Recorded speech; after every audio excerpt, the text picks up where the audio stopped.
Good afternoon, listeners. A warm welcome to each and every one of you. Please sit back and enjoy today's webinar session where we talk structural evaluation of pavements, or for pavements rather, and the role of the TSD.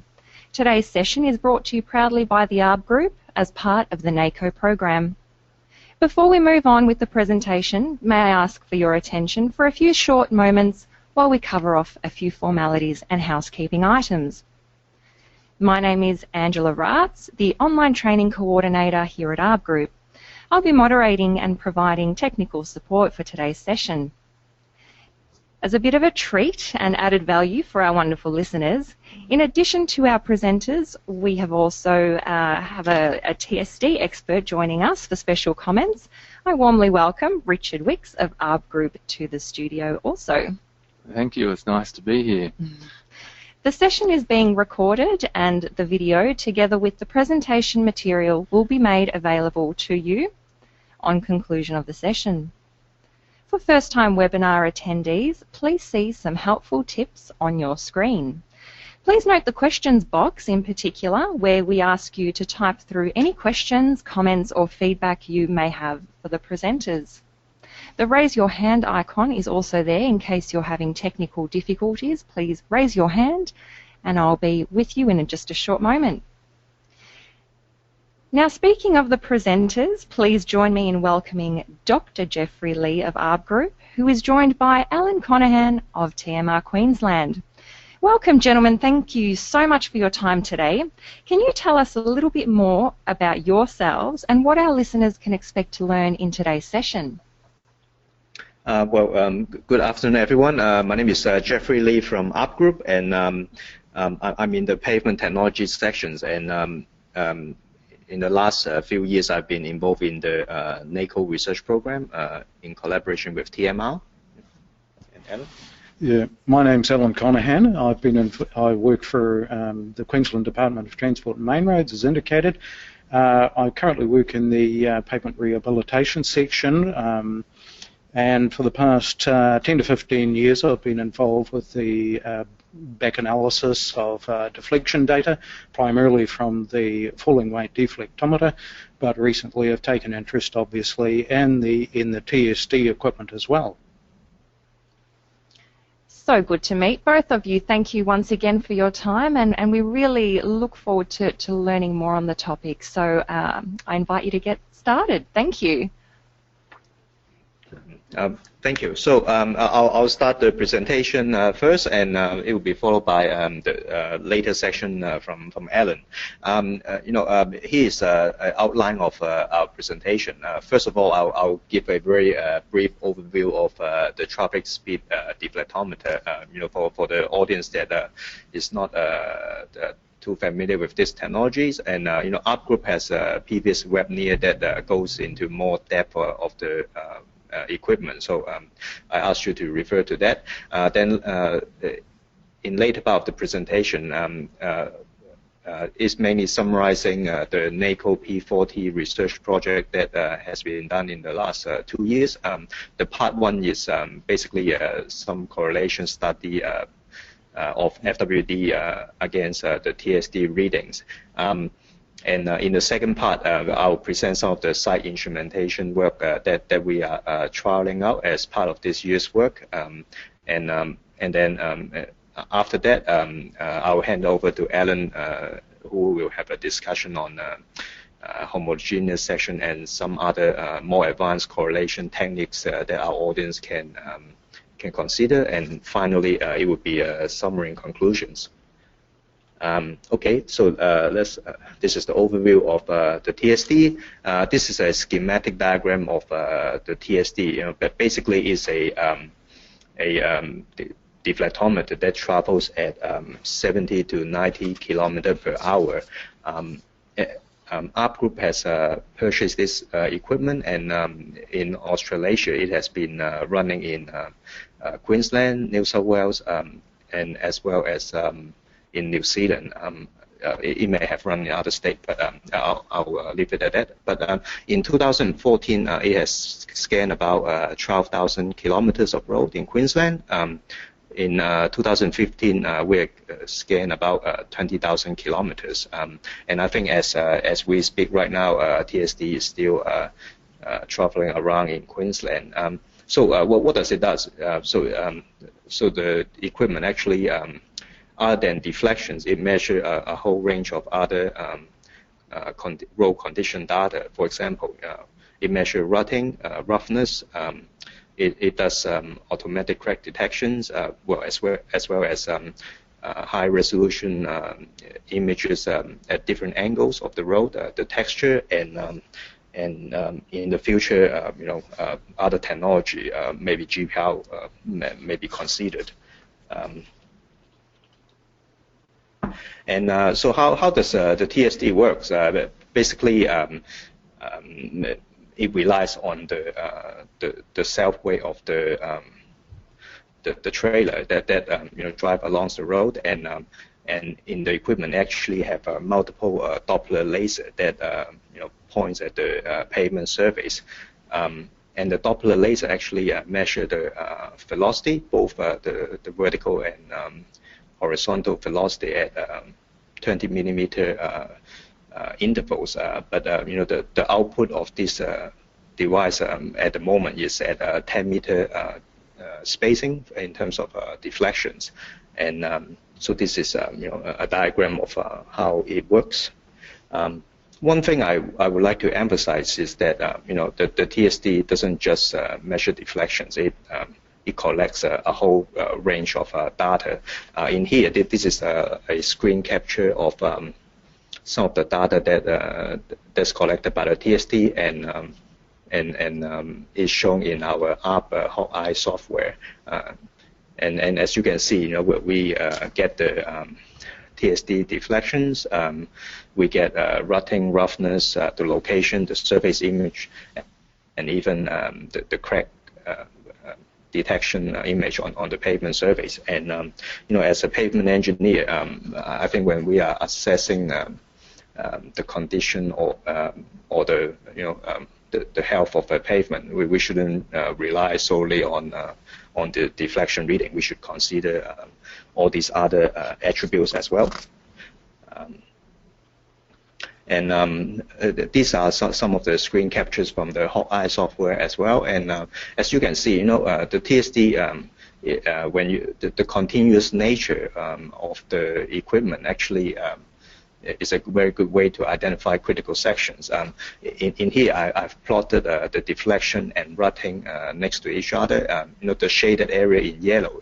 Instantly when you are looking at a stretch of the road, and instantly from this graph, even without further analysis, you can pick up an area where it's high deflection and rutting, and prompting you to more detailed investigations. And similarly, the machine also measures the roughness and macro textures, and to me, it's a very good tools for monitoring and for forensic engineering.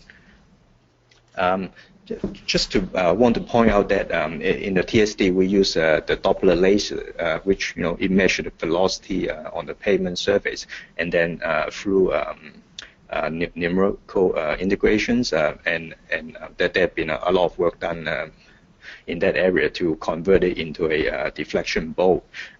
When you think about other more typical equipment like the FWD, it uses a geophone, which also measures the velocity profile on the pavement surface, which is the chart at the top. And to get to our familiar deflection bowl, it also undertake a integration with time to get to the deflection profile. So in a way, it's not too the way that we look at the TSD and convert it to a deflection profile is not too different from what we have already been doing in other devices. So and that will we'll stop for a while and go for the first poll question. So what does the TSD device measure? To just make sure that everyone is awake and listening to me. Well, there you go. There's a test for our audience. So if our listeners could perhaps use this opportunity to type some thoughts into either the questions box or the chat if you prefer, do let us know. So we're asking, what does a TSD device measure? We'll leave that open. Richard, what's been your experience? What are your thoughts at this time? Well, without giving away the answer to the question, I think Jeffrey made a good point in that we've now got a device that we haven't had before, which is possible, gives us the possibility of actually measuring the functional condition or the surface characteristics of the pavement, and also what's going on underneath in the structural condition as well. So we've got one device where we can collect all these data sets at the same time. In the past, we've had to do that in separate surveys, so there's certainly some economy of scales there by having a device that can do everything in one pass, so to speak.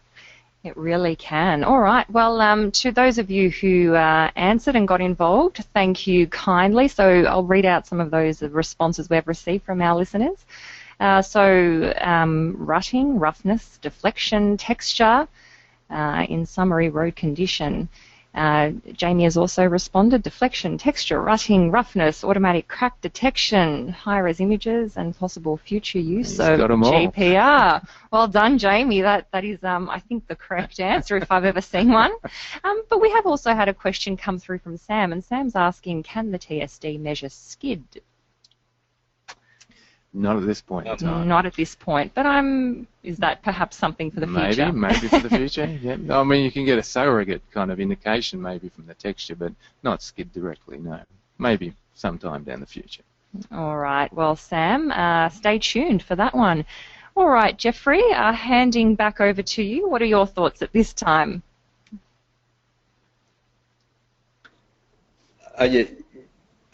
Yes, so we will move on to the next topic of our presentations.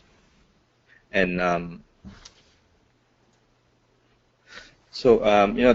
next part of the presentation is some of the correlation work that we have done this year, comparing FWD and TSD. The objective is to undertake this correlation on across a range of pavement types and have the two machines line up, as close as practically possible to undertake the comparison. And again, this to me is the first step, to try to see, what does the TSD measurement correlate with other familiar deflection device. But certainly that's not where we will stop.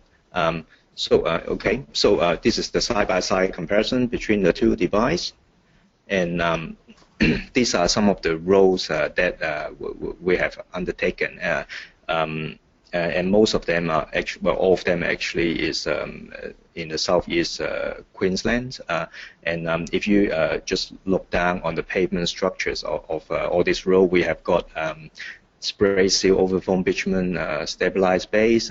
We got the traditional spray seal over granular pavement, asphalt over granular pavements, and we also have some fairly stiff pavement, like on Bruce Highway 10A, where it has got asphalt over lean mixed concrete. So it's fair to say this correlation study has covered quite a large range of pavement structures that and certainly is representative of what's here in Queensland.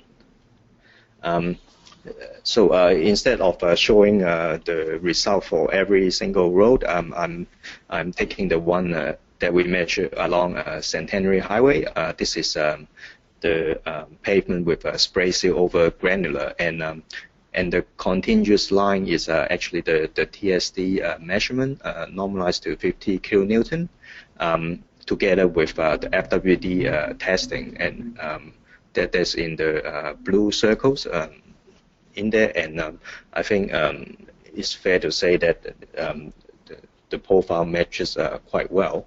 And and this is just one example. And when we are plotting the maximum deflection across all these different sites, I've use different colors, for different pavement sections, just to give you a feel of, for each site where they are sitting in terms of magnitude.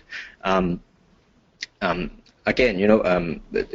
this is the correlation for every pavement types that we have tested in here, and there's a linear correlation. I think in the past there are other studies as well, and this data set will simply supplementing what was existing out there.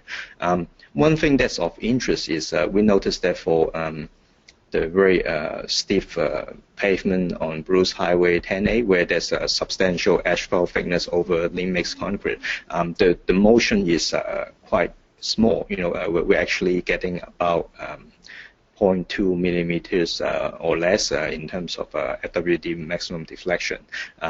In there, we have to say the correlation between the two devices wasn't as great, compared to some of our softer pavement.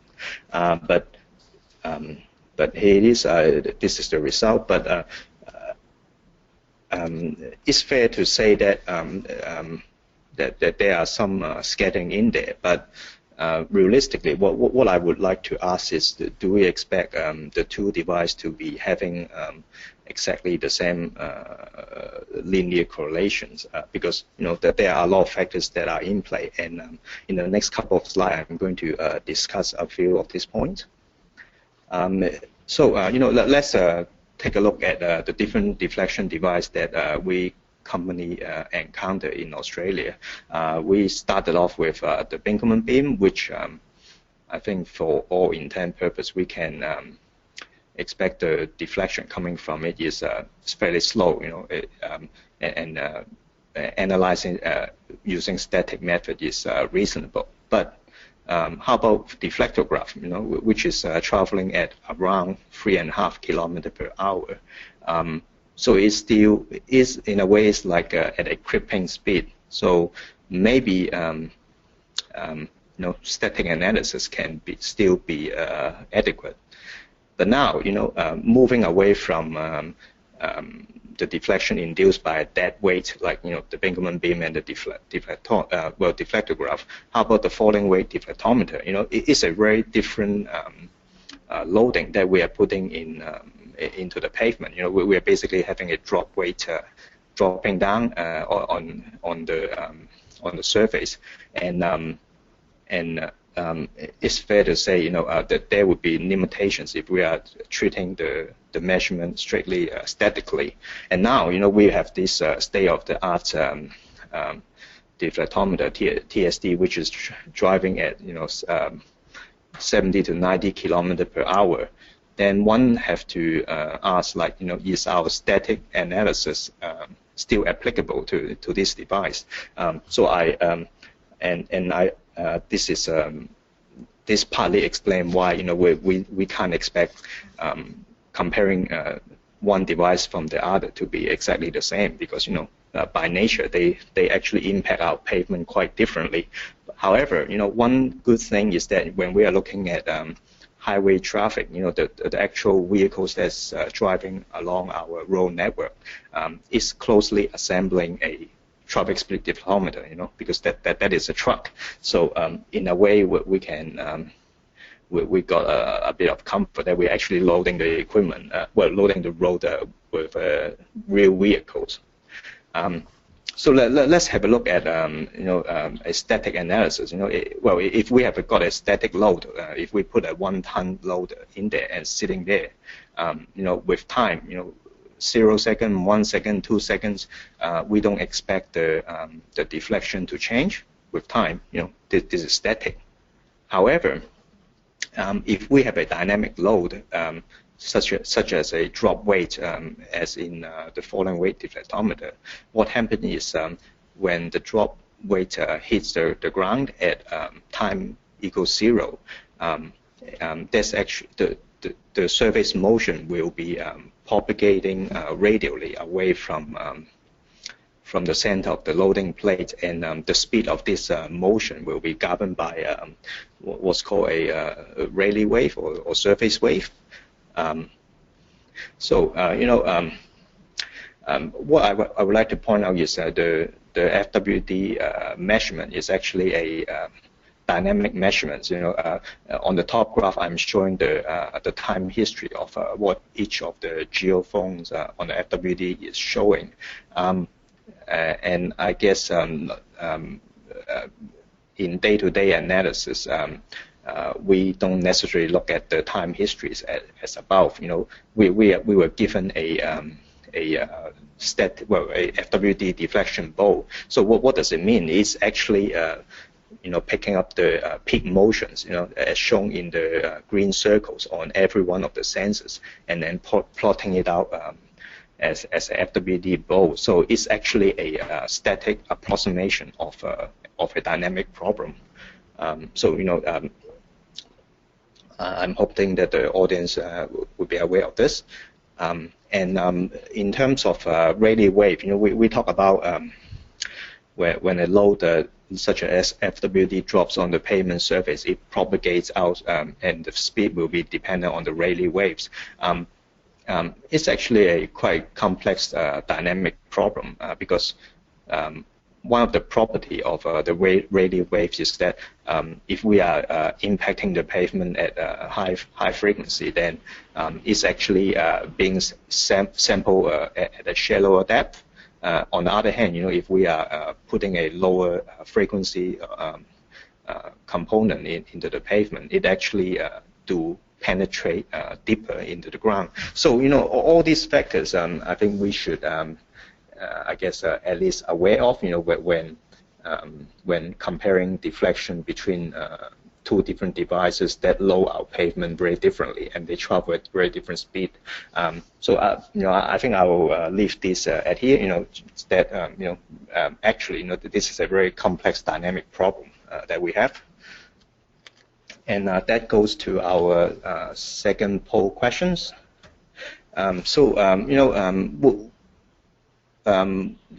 The question is that will different deflection measuring equipment give the same value of deflection? Would that be yes or no? And we'll have a further discussion after that.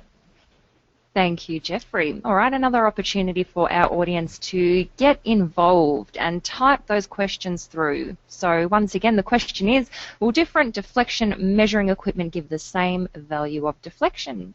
Yes or no? What do people think? Richard, what do you think? It's a tough one. No, not really. But I see we're getting a variety of different answers coming through. We are. We're actually tracking at 50% yes, 50% no. Some people saying generally the same. Well, it's interesting because Jeffrey had a great slide there showing all the different kind of analogies of how the different devices measured things. So that might give a bit of a hint. A bit of a clue. All right, well, to those of you who got involved, Ahmad, Sudha, Sam, you, Kevin, Kylie, Abu, and the rest, thank you so much. So, Jeffrey, back to you. Most of our audience are saying no. So what are your thoughts on that? Are they tracking okay? Yes, well, in fact, that's my next slide. So if the answer is no, then why do you think is, what are the reasoning behind it? What's your reasoning, Jeffrey? What do you say? Okay, yep. So my answer is no. Well, I guess some of the discussion that I had in the last couple of slides, that we we don't really expect measurement from different devices to be exactly the same, and on top of that, we expect quite a bit of scattering. And why is that? Because all the different equipment has different characteristics, and the fact that pavement material is actually quite complex material. It behaves differently when different dynamic loading is applied. So and on top of that, in road constructions, we don't expect all the pavement to be homogeneous, as we drive along a section of the road. So, all these factors complicate the problem when we are comparing deflection device from one to the other. So no, so that's my answer and my response to it. Well, thank you for that. So I hope that's made it a little bit clearer for people who perhaps answered yes to that question. Before we move on, Jeffrey, sorry, I just wanted to touch on a few people asked about today's session and whether it's being recorded. So yes is the short answer. There's no need to take notes or worry, as the recording of the presentation will be shared with everyone once the webinar has concluded. So thank you. Back to you, Jeffrey. Thank you. So this comes to the second part of the P40 research. So in the first part, I'm basically setting the scene, right? We are undertaking correlation, between say the TSD and other more commonly available deflection device. For example, FWD. In the study, we establish a correlation there, but really, with all these dynamic properties and the different behavior of the equipment, the only way to truly understand what's happening in there, in my opinion, is to rather than comparing the TSD with other equipment, which they may not be reacting the same anyway, but compare the TSD with what's really happening on the pavement surface. And how do we do it? Well, simple answer is that we put appropriate sensors on the pavement surface and compare that against the TSD reading. In my opinion, that's really the only way to find out what's the influence of the TSD to the pavement surface. And and we are not the only one around the world doing this. In fact, there have been some U.S. studies. One of them is by NACoE in 2014. The graph to the right. That they were putting different geophones on the surface, epoxy them, and have the TSD driving over it. And some of the considerations, when doing such exercises, we have to select the right sensors, we have to get the right data acquisition systems, and when we get the geophones or accelerometer, the sensors that we are picking up off the shelf, we need to calibrate it and find a way to install it on the ground, and before all this, FWD and TSD comparison can be undertaken. So in this second part of the P40 research, we have been trialing a site instrumentation method. So in the future, we can use it to track the motions when a TSD go past it. So in my opinion, is that instrumented section can be used to calibrate TSD in the future. We can set up on section of road that TSD drive over routinely, just as a way of independently measuring what's happening. This site instrumentation work has been done here in cooperation with SLR Consulting. They're one of our subcontractors. So in here, what happened is that we are putting 5 different accelerometers, enclose them in PVC capping, and then just put it on the surface of the Bruce Highway near Sunshine Coast. And we hook them up to some PC-based data acquisition systems, and that allow us to measure the motions out of different vehicles or FWD driving over it. So this is a few pictures of what happened on that night. First, we start the coring, then we do a few saw cuts along the road to run the lines from each accelerometer back to the data acquisition systems. We epoxy the accelerometers, in the ground, as in shown on the third photo. Then we wire that up to the data acquisition systems, and then bring in our own FWD and put some predefined loading in there just to see you know, what the FWD is telling us agrees with the accelerometer reading that we are getting. We were also lucky that to have a few semi-trailers and construction vehicles driving past the site to make it interesting. So, you know, this is what the record is showing when the FWD drops next to our sensors. You know, the first one is the time history of the acceleration, which is the raw data that we get from the accelerometer. Then we do integration, you know, to get the velocity and displacement. If you look at the bottom graph and compare it to the ones that I shown you earlier on the FWD dynamic time history, you know, it is actually you know, quite similar to that, which is what's expected because we are putting an FWD drop next to it, and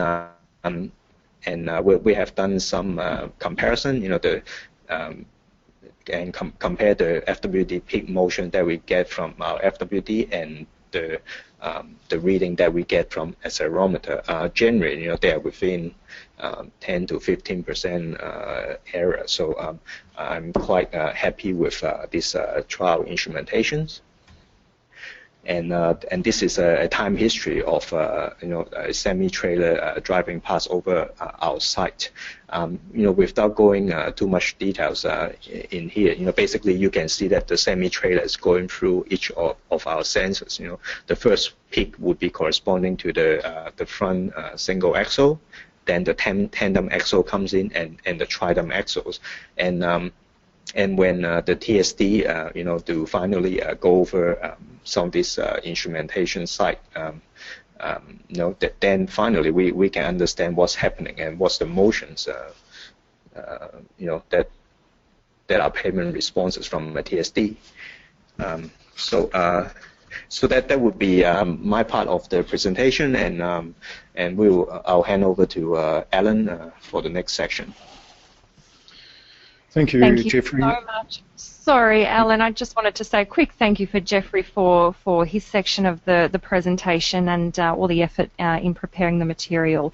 I just wanted to let our listeners know also, if anyone was interested in learning more about the TSD, our group did record a webinar, I believe it was last year, Richard, I think you were involved in that one, and that covers the TSD and all of the bits and bobs and details. So if anyone is interested, that is up on the ARB website for viewing at your leisure. So Alan, welcome to the microphone. It's good to have you here too. And what will you be covering in your side of the presentation? Basically, we're having a look at the comparison of the FWD with the TSD, preferably chainage for chainage. And there are some issues with that, which I'll discuss as we move on. We're going to have a look at traditional homogeneous sections and advanced correlation techniques because that's where the data leads us. So moving on. This is just a raw comparison of the FWD data with the TSD data. Now, what's happened, I've called it raw comparison because what we've done is we've chainage matched the FWD with the TSD. Now, there's a real issue there because we can't really match the chainage to an accuracy of better than, say, plus minus 5 meters. Now, the reason for that is that the FWD, if you think about it, thumps the pavement at a point, and the geophones are spread over, let's say, 1.5 meters, 2.5 meters in some cases. And the question is, what chainage does that really apply to? Well, traditionally, and I think most people have assumed that it's the position of the load. But in fact, if we're talking about a dynamic response and measurement of that, then clearly the deflections at each of the geophones out to 1.5, 2.5 meters is a function of what's happening in the pavement. And we're assuming that the pavement is homogeneous through that 1.5 to 2.5 meters. So the definition of what the chainage is can vary by a metre or so. Now, with the TSD, as we've heard from Jeffrey, is that it actually reports its findings or its measurements over an interval of 10 metres. Now, the question is, what's the chainage? Is it the end chainage that you should assign to that data? In fact, we've learned recently that the middle chainage is assigned, which is probably a reasonable thing to do. But then you have to ask, how does the FWD chainage compare with the TSD chainage? So that's the initial thing that we have to address, and realise that an exact alignment of the chainages between the two devices is not achievable within an accuracy of plus minus about 5 metres, maybe a little bit more.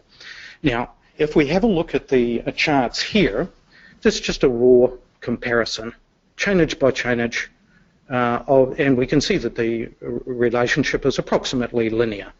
We also notice, if we look closely, that there's a bias, and this has been discovered by overseas researchers as well. In this case, it's about 100 microns between the two devices.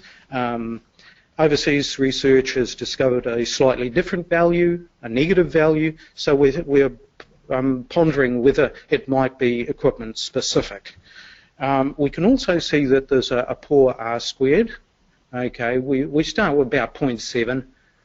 That's the lowest I would accept from most relationships that I've ever dealt with. And it degrades with offset. Around about 900 millimetres offset, we can see that it's degraded right down to less than 0.2 R squared.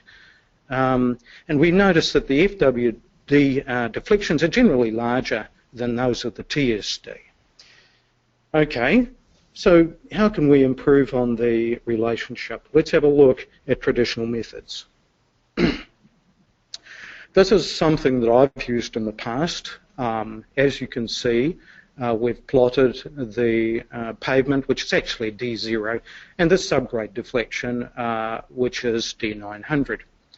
And we have a look at those, primarily D0, because it seems to change a lot more than the subgrade, although there is some correlation there. And we're ably assisted by the AASHTO cumulative difference method. If you're looking for it, there's a chapter of the AASHTO Pavement Design Guide 1993 dedicated to that method. It's a simple numerical integration. It gives us a guide as to what might be a homogeneous section, or representative section, as I prefer to call them, at the top. And I've numbered those ones, or assigned a label A through to X, I think it is, at the top. So that's a traditional method. Now the problem with that is that we're relying entirely on the magnitude of the bowl and taking no consideration of its shape. This slide indicates two what I call bowl groups, which have more or less the same maximum deflection as per the previous chart. But what we notice is that if we combine those particularly, we would notice there's two separate populations with different bowl shapes. So bowl shape is something that traditionally hasn't been treated too well, except perhaps indirectly. So let's have a look at some methods that we can use. Now this method is based on, if you have a look in the bottom right-hand corner there, it's agglomerative hierarchical clustering, which is a bit of a mouthful. I use R statistical computing language to access that method or procedure. Here we can see that it's managed to sort a section of a road, a short section. It's got not too many bowls. And it's sorted them into groups, and you'll notice that there are the number of bowls are listed against each bowl group. And normally what I do with this is I start with the high deflection first, since that's going to indicate that we may have issues with the pavement, and then a sequence sort of horizontally through to the lower deflection, which may indicate possible, repairs or patches to the pavement being stronger than the rest of the pavement. So we have these predominant bulb groups that I call predominant bulb groups. They've got the largest number of bulbs in them, and we can use them as perhaps a representative of both the TSD and the FWD for comparison purposes. And I put a little tick in the bottom right-hand corner of each chart to indicate the groups that I would normally select for the comparison. We exclude smaller groups as possible outliers. I'll put an asterisk there. You might ask me at some stage, what is a smaller group? We then take the mean bowl of the selected groups, and that means that the greater the number of bowls in each group, the lower the more we can reduce the error of the mean by a factor of the square root of n, where n is the size of the bowl group. Okay, so that looks pretty interesting. How does that work out for individual bowl groups? Shall we have a look at that? We'll plot some of the FWD versus TSD based on TSD bowl groups. And this is what we get. And you will notice that, first of all, there's an approximately linear relationship at each of the offsets from the load. Oh, by the way, these are common offsets. The offsets shared by the FWD and TSD. And again, we see a bias or an intercept, and in this case it's turned out to be about 60 microns, similar to the 100 microns that we got with the raw data. We've improved the R-squared, but it still degrades with offset from the load. As you can see, we're starting off 0.927 at D0. D900, it's degraded down to 0.2. And again, we've got generally larger deflection than with the FWD than we have with the TSD. Okay, now we have a look at the individual bowl groups. We look at one road in particular, 10A, which is a fairly strong road. You can see the relationship throughout the bowl groups is pretty linear. What's hidden there is that the slope and the intercept differ for each bowl group. Okay, well, moving on. Are all pavements demonstrating this linear relationship by bowl group? Let's have a look. Is a weaker pavement what you might regard as a weaker pavement? It's primarily an unbound granular pavement with thin bituminous surfacing, so reasonably weak in terms of comparison with the previous one. And we can see that it's gone non-linear on us. Oh dear, how sad. Let's move on. So there's not a simple linear relationship, and even if there was, the slope and the intercept would change from bowl group to bowl group. Okay, so here we find ourselves dabbling with an advanced technique called neural net. Some of you will have heard of it. Basically, it's a method that you provide an element of truth to in terms of a training data set. You train it with something you know to be true or expect to be true, and then you have a look at how well it predicts the remaining data that you set aside. And the remaining data is actually demonstrated in the charts here. The data is, again, the mean bowl group deflections of chainage matched TSD and FWD measurements. We notice that R-squared has dramatically improved across the board for all offsets. It's greater than 0.9 for an offset of 1,500, which is interesting because we didn't previously have an offset of 1,500. So the neural net has been able to give us additional offset information, which is great. We've gone from 6 TSD offsets to 9 FWD offsets with the same procedure. This is excellent. Okay, so what we actually did behind the scenes, we used 75% of the data from our bowl groups as training information, as a training data set for the neural net. And we reserved the remaining 25% of the data to test the predictive capability, and as demonstrated in the charts. Now, the beauty of this outcome is that we can use existing back calculation software developed for the FWD to back calculate TSD bowl data. Thank you. Fantastic. Thank you very much. Before we move on with the summary and conclusions, I'd just like to remind our audience that our experts are here to answer any questions that you may have, or address any feedback or thoughts that might come to mind. So please don't be shy. Make the most of their expertise by typing those questions through into your questions box now. And once we go through the summary and conclusions, we'll address those questions. Thanks so much. Thank you, Angela. So I'll quickly go through the summary and conclusions, and we'll have more time with the Q&A. So a quick summary. The TSD is fast and very high productivity. It travels at 70, 90 kilometers per hour. It's like a real truck, and from our results year after year, it's very repeatable as well. It gives us, sort of continuous measurements in a way that, every 10 meters we get a deflections, which is, a valuable tool for pavement engineers. And, we don't have any synchronized issues, because we have all the condition data, deflections, all measuring from one vehicle. So, and they all line up. However, it's not, well, it does has its own disadvantage in a way that it's still early in the product cycle. When you compare to FWD, which has been around for I think over 4 decades, we still have a bit of a catch up to do. At the moment, the deflection on the TSD is only measuring along the outer wheel path. Maybe even measurements in the inner wheel path can be valuable for pavement engineer as well.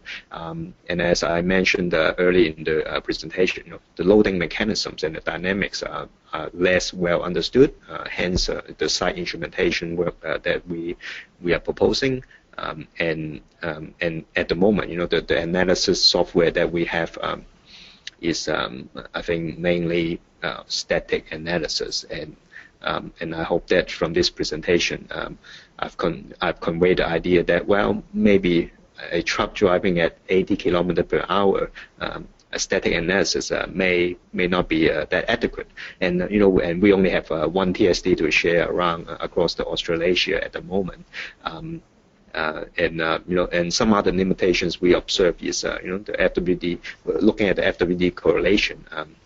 When the D zero is less than 0.2 millimeters, I don't think the correlation is that strong against the TSD, and we do provide linear regression by having all these different pavements type all plot on one graph. But that they're based on a limited site. But we have to start somewhere. One point I want to mention, in Alan's slides, we noticed that the R square is decreasing, with increasing offset. So the D900 between the two devices doesn't compare that well compared to D0. Let me emphasize that that doesn't necessarily mean that the TSD is not measuring the correct values. With all these equipment characteristic and dynamic problems, a poor R squared between the two, maybe that the fact that the FWD and the TSD at the further offset chainage is different, which is entirely possible. In my opinion. So anyway, so as summary, TSD collects a range of condition data, and for pavement engineer is very valuable. It provides structural as well as the functional measurements, and similar to FWD, TSD measures velocity as well, and we do numerical integration. So we're not that different from how we traditionally treat our deflection data. And as part of this NACoE research project, we have provided additional data to correlate between the TSD and FWD to supplement other previous work. and I can't emphasize more. The deflection from a trafficking vehicle. Our real life traffic is a complex dynamic problem, and when we compare one deflection equipment against the TSD, it's really the first step, to understand what's happening in there. And I truly believe that, in ground instrumentation would be the next step to understand what's happening under the TSD. And lastly, Alan provided some very valuable discussion on statistical clustering, ball group, and some advanced correlation techniques. And I think that just provides us with additional tool, beyond just a linear curve fit, of all these complex relations. So, and that ends my part of the presentation. Questions? Thank you so much, Jeffrey. For question time, I might just get you to pop it over to the next slide where our audience can see your contact details, Jeffrey. We have had a few questions come through, which is great, and looking at the time, we might not be able to address them all. So I think I'm safe in saying that if we don't get around to addressing your question, please feel free to touch base with Jeffrey after the webinar, and I'm sure he'd be very happy to help you. I just wanted to hand over to Richard just for a moment. Are there any sort of closing thoughts or conclusions you'd like to share with the audience at this time? No, I think Jeffrey and Alan covered things nicely. Having been involved with the setting up of the TSD here in Australia and elsewhere and its operation, it's an interesting new device that certainly, as Jeffrey pointed out, has some very positive, a lot of positives there. Some few little things we don't know, and we continue to work out as we gain more experience with it. But certainly it offers a new technology that can be economically used for collecting information across large road networks that wasn't possible in the past, or was very time-consuming and costly. And the only thing I have to say is, different devices do, as Jeffrey said again, do things differently. I often find it interesting that the FWD was originally designed to simulate a rolling wheel deflection. So we now have a device that gives us exactly that. And, the two actually correlate pretty well. But they're not going to give the exact same reading for the various reasons that's been discussed. But certainly an exciting new piece of technology that we can collect a whole heap of functional and structural data at the same time. Once we get GPR on there as well, that'll add the whole suite, so we'll see exactly what's happening on the surface and under the surface. Thank you, Richard. Much appreciated. A question here from Imad. So the question reads, can we use TSD deflection data for pavement design? So Jeffrey, would you like to take that one?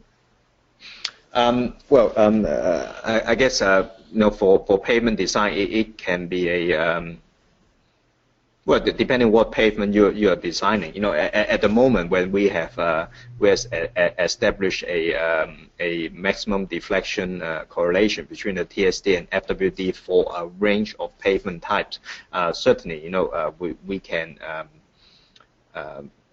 convert what we measure to TSD to an equivalent FWD measurement, and then use our existing design methodology. For example, our existing granular chart and all those tools that we have been available. So and one emphasis in this research is that we want to separate the correlation for different pavement types. So that just give us better predictions on how different things work. Great. All right, Imad. Hopefully that's clarified your question there. Another question here from Sudha. Sorry if I've mispronounced that. Please don't take offence. Any comments relating to the cost using TSD instead of FWD? Cost is always going to be a question, I think. If you'd like to answer this one. Richard, will you be able to answer that? Yeah, I think I'll happily do that for you. Well, it kind of depends. If you were going to do a very short survey, I think it'd be a lot more economical just to get an FWD out there. But if you're looking at longer lengths in tens, hundreds of kilometres, a TSD, if you compared price per, let's call it, deflection bowl, you know, you could save a lot of money and get a much more detailed picture of the pavement surface using a TSD. So there's going to be some break-even point where on the size of it's going to be survey dependent, size of survey dependent as to which one is cheaper or practical. And, right. Well, thank you for that question. I would like to add a bit on that. You know, the TSD is outputting every 10 meter spacings, and we have got, well, say in Queensland, we have got a large coverage of our network. You know, even as a forensic tool, you know, it's not, it's very appropriate to use it to identify critical sections. Then you maybe even want to bring the FWD out to target your investigation. So you know exactly where to test, you know, which in the past that may or may not be available. Yep. Yeah, exactly. You've got a screening tool, if you like, that can, you know, identify those areas where maybe you've got greater issues that you would then roll out a FWD for. Although there are arguments at saying that, you know, maybe the TSD, we've got a higher concentration of readings, maybe we can use it for project level work too. But I guess through research that Jeffrey and Alan are doing, we'll find out whether that's the case in the near future. Absolutely. Stay tuned, everybody. More on that to follow, I'm sure. Okie dokie. Another question here. A question from Domi. So it reads, can TSD detect non-homogeneous granular layers such as type 2.1, 2.3, or 2.3 as per TMR specs? Yeah, I'll tackle that answer. No, you know, I think you know, unless we are going into back calculation or that route, it would be near impossible to just look at the TSD output at the moment to distinguish between the type 2.1 and 2.3 reading. And in fact, you know, if you are looking at the FWD reading and trying to distinguish those two materials in sight, can often be a challenge. You know, while they may have, you know, type 2.1 may have a higher CBR value than the other one, you know, when it gets compacted in the ground, the actual in situ modulus may not be that distinguishable. I tend to agree with that. I think the TSD is an excellent screening tool, as indicated. What you should then do, perhaps, is have a look at using an FWD and dynamic back calculation, which is an emerging technique. It's been around for 10 to 15 years, and only now are people having a look at it. Now that technique assumes that your pavement material is made up of elastic material, and material that gives rise to a damping coefficient. And additionally, they include a consideration of the inertia or the density of the material as well.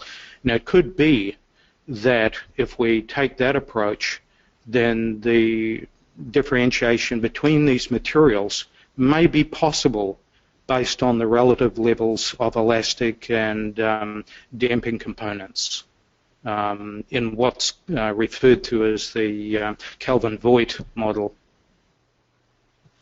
Thank you very much, Alan. And just on a closing question, this one's a little bit more general, but I'm sure a lot of people are curious to know what the cost of a single TSD unit actually is. So who'd like to answer this one? Richard, is that something you can share?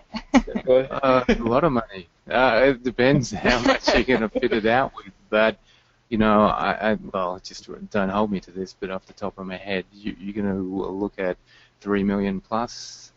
Just a lazy 3 million. We've all got that in our budgets, I'm sure. Alrighty, thank you very much for that insight. Thank you so much, Jeffrey and Alan, for your presentation today and your time in preparing and delivering it. Richard, for sitting in for special comments. For our wonderful audience for tuning in and supporting our webinar program, we are very grateful. Thank you so much. Before we shut down the webinar, I'll just take a moment to mention when I do so, you will see a survey pop up on your screen, and it just involves a couple of short questions. We do value what our wonderful listeners have to say about our webinars and how we can improve them. So if you could spare one moment to fill that in for us, we'd be very grateful. Thank you to everyone again, and we hope you can join us for future ARB NACoE webinars. Thank you. Thanks a lot.